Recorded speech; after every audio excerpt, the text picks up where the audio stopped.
I'm Dr. Gary Hoffman with Los Angeles Colon and Rectal Surgical Associates in Beverly Hills, California, and also at Cedars-Sinai in Los Angeles, California. I'm a colon and rectal surgeon, and I want to talk to you today about something very important. I want to talk to you about the symptoms of rectal cancer.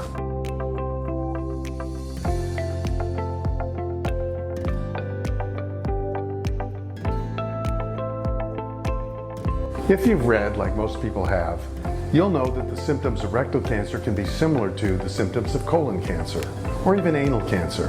That's true, however, they may be a little more pronounced. And what do I mean by that? The colon is not fixed and can move around. The rectum is fixed in its space in the pelvis. The rectum is about 15 to 20 centimeters long, and it's surrounded by tissue, and it's a very fixed tube so that any symptoms become more pronounced. And what are the symptoms that you should be looking for?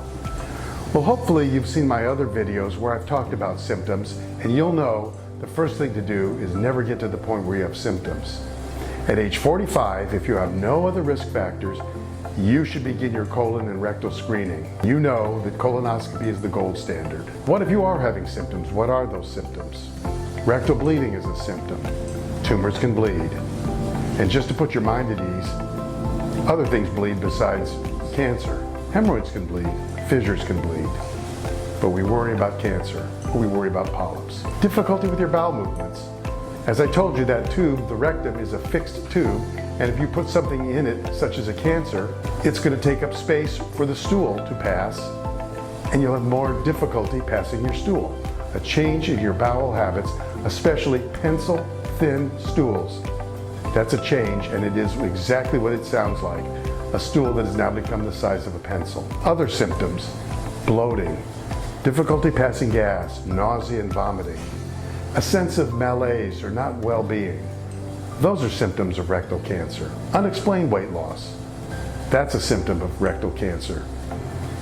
These are the things you need to be on the lookout for. And of course, if you have a family history of colon cancer and rectal cancer, that doesn't mean you're going to get it, because most cancers are not familial. You may have a relative who has had it. That doesn't mean it's genetically transmitted down the generations. But if you have a family history, you need to see your physician to find out if you're at risk, which is greater than the average person in the average population. These are some of the symptoms, these are the things we worry about, and these are the reasons why you need to start at age 45 getting your rectum and your colon looked at.